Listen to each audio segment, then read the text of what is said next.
من أيام الوطن، موعد من أيام الوطن مرة أخرى مشاهدين متابعين في ليلة كبيرة جدا وأمسية في استاد خليفة الدولي على موعد مع السيمي فاينل وخطوة واحدة تفصلنا عن الوصول إلى المباراة النهائية لبطولة كأس العرب في مواجهة يخوضها أبيضنا الحبيب أمام منتخب المغرب الشقيق في ليلة من ليالي بطولة كأس العرب. هذا التجمع المونديالي العربي المصغر والرائع جدا وسط حضور جماهيري كبير جدا يتزين من خلاله استاد خليفة الدولي هنا بالدوحة. مشاهدينا طاقم تحكيم هذه المباراة أسكاس يقف إلى جانبهم كابتن منتخب الإمارات الوطني يحيى الغساني. كل التوفيق يا يحيى،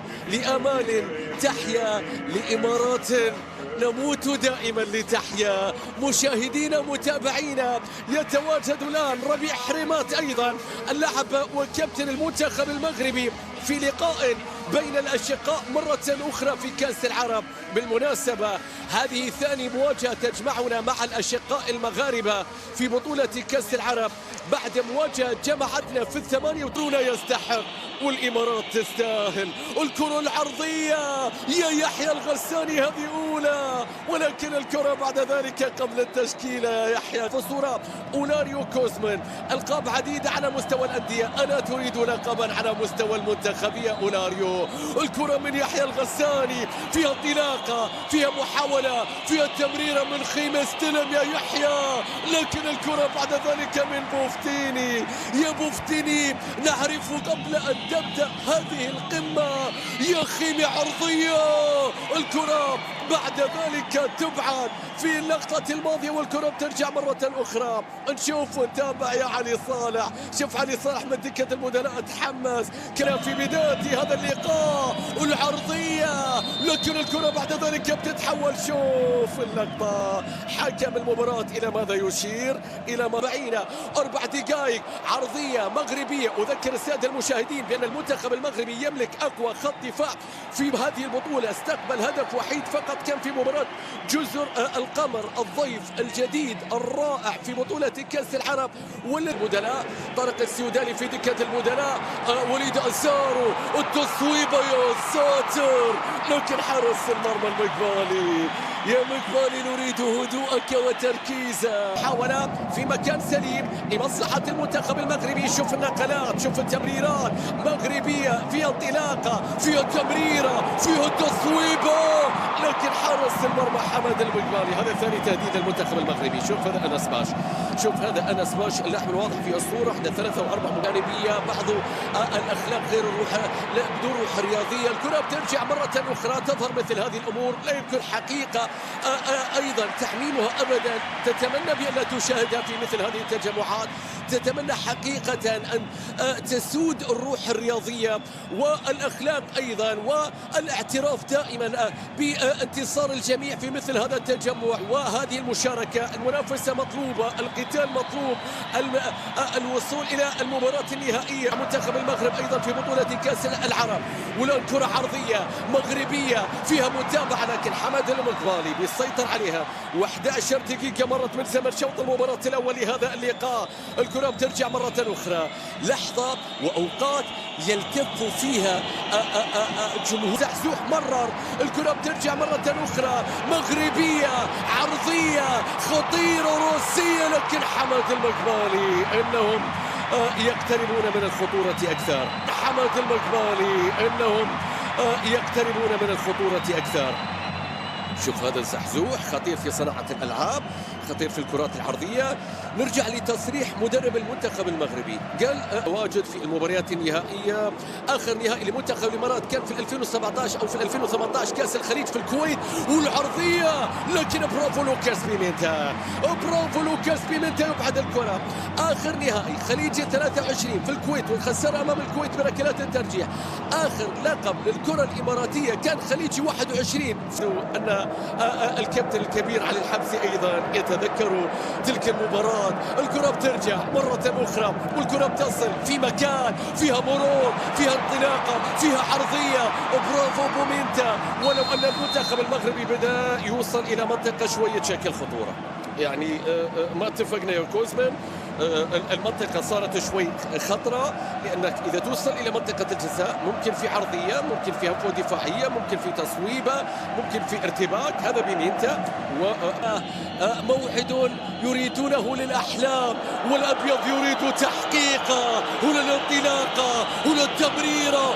الله الله، التصويبة الأولى، الكرة والتهديد الأول. يا كايو، كان في بالإمكان أفضل، كانت عندك المساحة، كان يحيى بجانبك، كان ممكن التسديدة تكون أكثر دقة. التركيز مطلوب. اخرجوا من السنياري. نهائي بطولة كأس العالم، والكرة بترجع والتمريرة تأتي مغربية باتجاه أمين الزحزوح، خطيرة إلى المستوى، عرضية، لكن الكرة بتتخلص من ساشا، والكرة بعد ذلك شوف الكرة فيها راية وتسلل، لكن التطويرات، بعض الإضافات التي بإمكانها أن تضفي لمسات أفضل على المشاركات العربية وعلى المونديال العربي الرائع. الكرة بترجع مرة أخرى من جديد. خلونا نقول أن فنيا يعني ما كانت الكرة بترجع مرة أخرى، عرضية تصل الكرة، لوكاس بيفوتها، والكرة ما زالت خطير الضغط يأتي، ولكن برافو خالد الضنحاني، والكرة إلى خارج الملعب. خلينا نقول ان المستوى الفني في هذه البطولة يمكن له ان يكون افضل، يمكن ان يكون افضل لو كانت البطولة في توقيت ايضا يناسب، بان تكون كل المنتخبات بتشكيلاتها الاساسية، بنجومها، باسمائها، بلاعبيها، بفترة مونديالا تاريخيا في بطولة كأس العالم الماضية هنا في قطر، وتريد ان تستعيد لقب كأس افريقيا. لكن الان الكرة، الله الله، اختر زاوية يا برونو، قمت بالصعب، اختر زاوية، مستحيل اللقطة. شوف المرور بعد التمريرة، شوف التصويبة، لكن الكرة سالت وصلت إلى حارس المرمى. فرصة بتضيع، لن تكون الفرص كثيرة، يجب أن نستغل. شوف الحسرة، شوف ردة الفعل. معوضين، الكرة بترجع مرة أخرى، والكرة بتصل 25 دقيقة. عادة الكين كانت في تصويبتين تخبرنا بأنه يمكننا أكثر يا خيمي، في مكان إلى الروبن. يلا يا يحيى، العرضية، الرأسية، الله. كرة بترجع مرة أخرى في مكان، راحت الكرة في الجهة اليسرى، عرضية، روسيا، الله. المغاربة يتقدمون بهدف عن طريق كريم البركاوي كالعادة في مباراة كانت متكافئة، إلا أن المنتخب المغربي اصطاد لقطته وسجل هدفا هنا في هذه المباراة، بعكس أمانينا، بعكس انتظارنا، بعكس ما كنا نريده في هذا اللقاء. في الدقيقة 28 كرة عرضية، شوف اللقطة، شوف كيف يترك حمزة موسوي هنا بدون رقابة، بدون ضغط، يرسل كرة عرضية. شوف كريم البركاوي، شوف هنا يأتي بدون أيضا رقابة أيضا، ونجاح من جانب روبن، يرتقي هنا ويضع كرة. كريم البركاوي اللي يتواجد في فريق الظفرة وفي دورينا هو كريم أيضا، ويعرف لاعبينا، ويسجل هدفا على الوقت الأصلي لشوط المباراة الأول. نتيجة 1-0، والكرة بترجع مرة أخرى المنتخب المغربي اللي صار أكثر سيطرة وأكثر استحواذا وأكثر تواجدا في ملعبنا الآن. والكرة بترجع مرة أخرى إلى أمين الزحزوح، خالد الضنحاني، والخطأ في اللقطة الماضية لا يمكن تركه في هذه الجاية. خالد انتبه، الهدف كان من هنا أيضا، وهذه اللقطة كان من الممكن المرور وشيء بعد ذلك قطع الكرة، وحكم المباراة يحتسب خطأ في هذا التوقيت لمصلحة المنتخب المغربي في هذه المباراة. 1-0، شيء من القلق بعد هدف أول، وكرة ثابتة خطيرة راسية. ساشا يبعد الكرة، تعود الكرة الآن باتجاه بلكسوت للمنتخب المغربي، خطيرة، تصويبه، الله يا المقبالي، المقبولي. شوف الزحزوح وشوف التصويبة وشوف اللقطة التي تحولت إلى ضربة ركنية لمصلحة منتخب المغرب الشقيق في تصويبة قوية كانت عن طريق الرقم 10 والكرة اللي تحولت بعد ذلك إلى ضربة ركنية على يسار حارس المرمى. والكرة العرضية صاروا خطرين. تفوق الآن، تفوق نفسي، تفوق ذهني بعد أن سجلوا الهدف. سيطر الآن بشكل كبير، وصول إلى منطقة الجزاء. سفيان بفتيني أوكي قلنا نعرفك يا سفيان، بس شوف هذه اللقطة تعرفنا هذا سفيان بفتيني. والكرة اللي إلى تحولت إلى خارج الملعب. ما زالت المحاولة، ما زالت التصويبة، لكن الكرة إلى خارج الملعب يا كايو لوكاس. هذه كرة كايو، الكرة اللي تحولت بعد ذلك إلى خارج الملعب في الفرصة الضائعة. نعم، الألقاب التي والإنجازات التي كانت للكرة الإماراتية أندية ومنتخبات، لكن الكرة إلى وليد أزارو، خطير وليد أزارو، عرضية ممكنة للمنتخب المغربي، تصويبة الله على ماجد، تعود الكرة مرة أخرى يا يحيى أسرع في مكان إلى كايو، ولكن هناك خطأ لمصلحة كايو لوكاس، لمصلحة حارس المرمى الحارس المهدي بن عبيد، لمصلحة المنتخب المغربي. تقدموا بهدف، لم تكن الفرص كثيرة في الشوط الأول وإن كانت الأفضلية مغربية، لكن الآن التصويبة كايو لوكاس، فرصة كانت خطيرة في اللقطة الماضية، لكن الكرة تصطدم عن طريق اللاعب فيها نقلات، فيها تصويبة، الله مستحيل اللقطة، يعني فرصة كادت أن تقلب المباراة مرة أخرى، مش ممكن. شوف اللقطة، شوف اللعبة، شوف الكرة، شوف التيكي تاكا، عرضية روبن يصوب، هل كان متسللا كايو لوكاس؟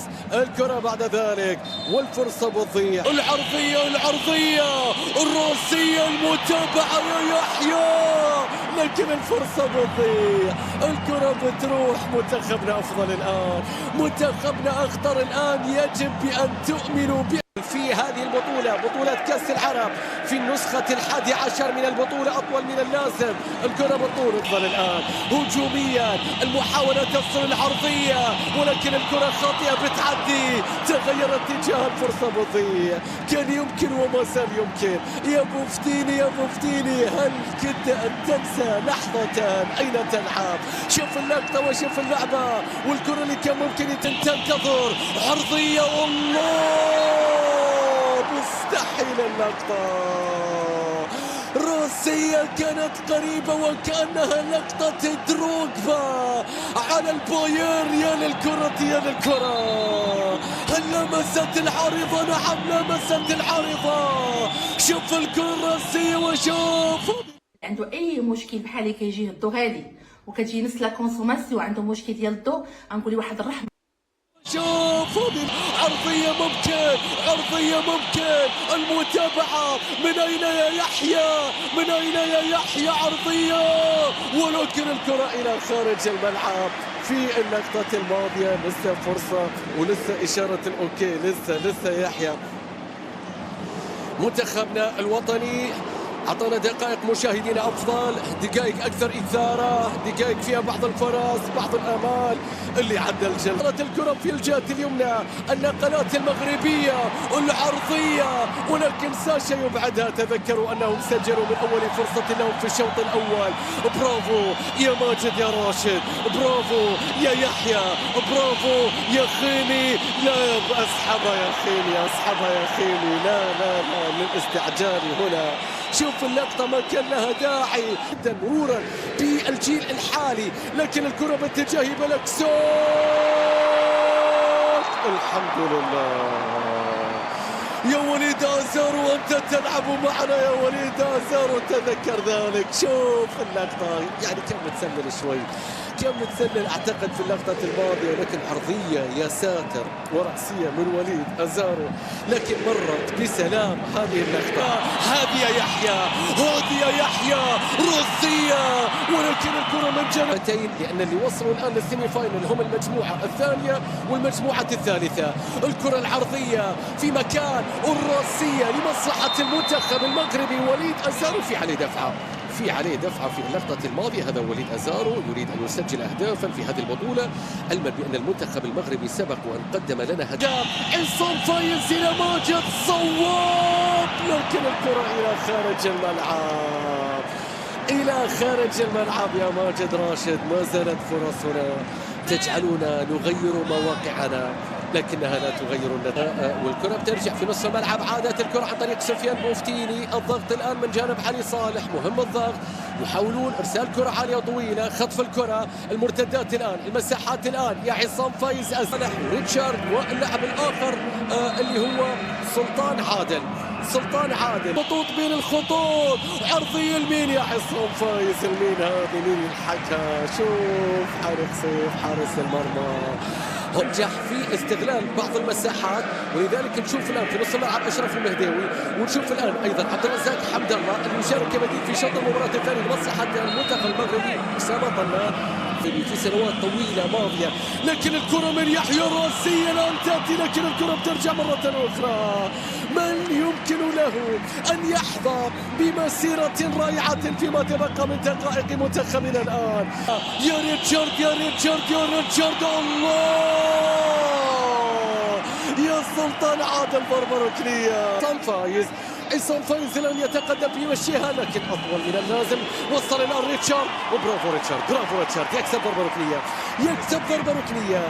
ما زال هناك امل، ما زالت هناك فرصة، ما زال هناك انتظار. جماهيرنا تتابع على تنفيذ ضربة ركنية بكرة عرضية راسية. التصويبة التصويبة التصويبة يا رب، المتابعة، لكن الكرة وصلت إلى حارس المرمى. الكرة أيضا تتلاعب بأعصاب الجميع يا خيمي.